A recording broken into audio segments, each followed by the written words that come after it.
Every one of these spaces that's empty used to be full of a car, and that car was actually full of a person whose life was probably somewhat full of what they did after they parked here.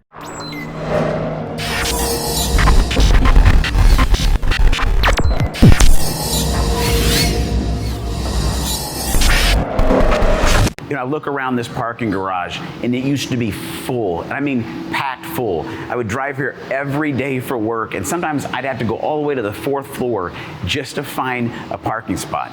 And now, since the beginning of March, right, it's space upon space upon space of empty parking spots. And trust me, now that I come back to the office, I love the fact that I can park wherever I want. I can just drive, I can park sideways, it doesn't matter, right? But here's what bothers me and kind of got on my heart today as I was thinking about it, is every one of these spaces that's empty used to be full of a car, and that car was actually full of a person whose life was probably somewhat full of what they did after they parked here.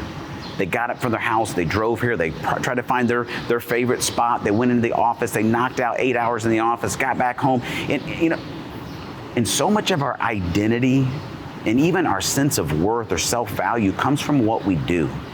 And I'm wondering how many of us right now are struggling with that sense of worthiness, maybe a sense of self-worth, because we're not at our parking space, we're not going to the office, and we're maybe discovering a new normal. You're getting into a routine. But here's what I want to encourage you on.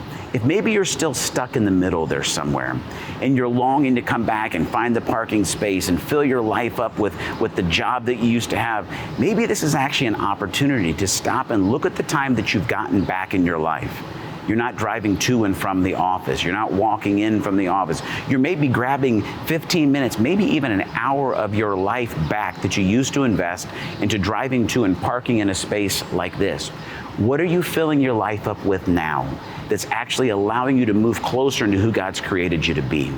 Because sometimes we need things to mess up our somewhat mindless, routine that we may have been doing for years and never actually taking a minute to go, man, am I really making the most of this life that as I was given? Because here's what I know, we only get one of these lives.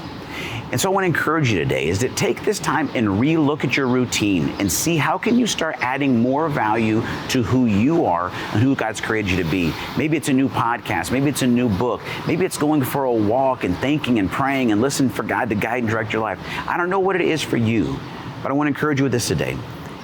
If you've been feeling empty because you're not filling up one of these spaces, take the time and begin to fill up your life with the things that are going to drive you. They're going to move you to become the person God's created you to be. If you like this video, subscribe to the channel. I've got so many more videos coming that I want to encourage you with. And maybe you're feeling like God is not real close to you during this time. I'd love to send you a copy of my free new ebook called God is Near. If you just go to DaronEarlewine.com right now, I'll send it to you for free. Maybe you can read it in the time that you were going to spend driving to a place like this, and it'll help fill you up to take the next step to become who you were born to be.